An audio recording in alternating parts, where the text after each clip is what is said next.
Hello friends, ఈరోజు 5 పదాలు చిటికలో నేర్చేసుకుందాం. ఈరోజు చాలా ఇంపార్టెంట్ టాపిక్ ఏంటంటే రిట్స్ గురించి డిస్కస్ చేయబోతున్నాం. ఏంటి ఈ రిట్స్ అని అంటే, మనకేవైనా సరే ఫండమెంటల్ రైట్స్ వైలేట్ అయితే మనం డైరెక్ట్గా సుప్రీంకోర్టుకి కానీ హైకోర్టుకి కానీ వెళ్ళి అప్రోచ్ అవ్వచ్చు. ఎలా వెళ్ళొచ్చు, ఏ ఆర్టికల్ ద్వారా వెళ్ళొచ్చు అని అంటే, హైకోర్టు అయితే 226, అదే సుప్రీంకోర్టు అయితే 32 ద్వారా మనం హైకోర్టుని సుప్రీంకోర్టుని సంప్రదించవచ్చు. అయితే ఈ రిట్స్ ఏంటి అని అంటే, మొదటిదిగా హెబియస్ కార్పస్. మనం చాలాసార్లు ఈ హెబియస్ కార్పస్ అనే పదాన్ని వినే ఉంటాం. జై భీమ్ సినిమాలో కూడా ఈ హెబియస్ కార్పస్ పిటిషన్ అనేది ఫైల్ చేస్తారు కదా. అసలు ఏంటి ఈ హెబియస్ కార్పస్ అని అంటే, ఫర్ ఎగ్జాంపుల్, మీరు ఒక వ్యక్తిని కోర్టు ముందు హాజరుపరచాలి అని చెప్పి ఆదేశించడం ఒక చట్టబద్ధమైన రిట్ అన్నమాట హెబియస్ కార్పస్ అనేది. ఇది ఒక వ్యక్తిని నిర్బంధం నుండి విడుదల చేయమని ఆదేశిస్తుంది.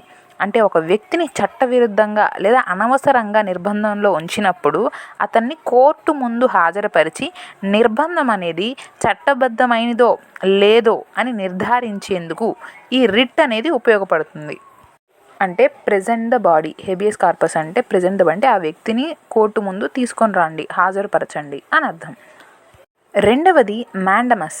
అంటే ఇట్స్ ఎన్ ఆర్డర్, అంటే ఆదేశం, ఒక చట్టపరమైన ఆదేశం హైకోర్టు లేదా సుప్రీంకోర్టు నుంచి దిగువ కోర్టుకి లేదా ట్రిబ్యునల్ లేదా ప్రభుత్వ అధికారికి జారీ చేయబడుతుంది. ఈ ఆదేశము ఆ అధికారిని ఏదైనా నిర్దిష్ట చట్టబద్ధమైన విధిని నిర్వర్తించమని లేదా ఈ పని చేయకూడదని ఆర్డర్ అనేది పాస్ చేస్తుంది అన్నమాట. ఫర్ ఎగ్జాంపుల్, ఒక ప్రభుత్వ అధికారి తన విధులను సరిగ్గా నిర్వర్తించకుండా ప్రజల హక్కులకు భంగం కలిగించినప్పుడు కోర్టు ఆ అధికారికి మ్యాండమస్ జారీ చేయొచ్చు. ఈ ఆదేశం ద్వారా ఆ అధికారిని తన విధులను నిర్వర్తించమని ఆదేశిస్తారు. ఇది సాధారణంగా ప్రజలకు న్యాయం అందించడానికి, పాలనాపరంగా ఇబ్బందులు ఎదుర్కొంటున్న వారికి ఉపశమనం కలిగించడానికి ఉపయోగపడుతుంది. మూడవది ప్రొహిబిషన్. ఈ ప్రొహిబిషన్ అనేది ఏదైనా లోయర్ కోర్టు ఉంటుంది కదా, లేదా ట్రిబ్యునల్ తమ అధికార పరిధిని అతిక్రమించి, అంటే వాళ్ళకున్న జ్యూరిస్డిక్షన్, వాళ్ళకి ఎంతైతే పవర్ ఉందో దానికి మించిగా వ్యవహరిస్తూ ఉంటే అలా చెయ్యకూడదు అని చెప్పి ఉన్నత న్యాయస్థానము జారీ చేస్తుంది ఈ ఆర్డర్ని. ఫర్ ఎగ్జాంపుల్, ఏదైనా లోయర్ కోర్టు తనకు నిర్ణయం తీసుకునే అధికారం లేదు, అలాంటి లేని కేసుని విచారించడానికి ప్రయత్నిస్తే అప్పుడు ఉన్నత న్యాయస్థానం అంటే హయ్యర్ కోర్టు చెప్తుందన్నమాట. అప్పుడు హయ్యర్ కోర్టు ఈ విచారణ ఆపడానికి ప్రొహిబిషన్ రిట్ జారీ చేయొచ్చు. నాలుగవది సెర్షియోరారీ. అంటే ఈ సెర్షియోరారీ రిట్ అనేది దిగువ కోర్టు ఏదైతే తీసుకుందో నిర్ణయాన్ని ఉన్నత న్యాయస్థానం సమీక్షించాలి, అంటే రివ్యూ చేయాలి అని చెప్పి అభ్యర్థించే చట్టపరమైన పత్రం. ఇది తప్పనిసరిగా ఉన్నత న్యాయస్థానం దిగువ కోర్టు నిర్ణయం గురించి తెలియచేయమని చెప్పి లేదా ధృవీకరించండి అని చెప్పి అడుగుతుందన్నమాట. ఈ సెర్షియోరారీ అన్న పదము లాటిన్ టర్మ్. దీని అర్థం ఏంటంటే తెలియజేయబడడం లేదా ధృవీకరించబడడం. ఐదవది కోవారెంటో. అంటే by what warrant or by what authority.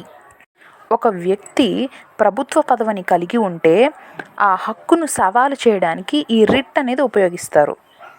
ఒక వ్యక్తి ప్రభుత్వ పదవిని కలిగి ఉండడం అంటే ఆ వ్యక్తి చట్టబద్ధమైనదిగా కలిగి ఉన్నాడా ఆ పదవిని లేదా అని చెప్పి ఆ ప్రభుత్వ కార్యాలయాలను తప్పుగా నిర్వహించకుండా నిరోధించడానికి, ఆ వ్యక్తి యొక్క పదవిని, అంటే నీకు ఏ అర్హతతో, నువ్వు ఏ అధికారంతో ఆ పదవిలో కొనసాగుతున్నావు అని చెప్పి అడగడానికి వేసే రిట్టే కోవారెంటో. సో ఇవి ఇవాల్టి 5 పదాలు. మీకు నచ్చినట్లయితే లైక్ కొట్టి షేర్ చేసి సబ్స్క్రైబ్ చేసుకోండి. ఇలా రోజు 5 పదాలు రావడం జరుగుతుంది. ఒక్కసారిగా అన్ని పదాలు నేర్చుకోవాలంటే కష్టంగా ఉంటుంది కదా.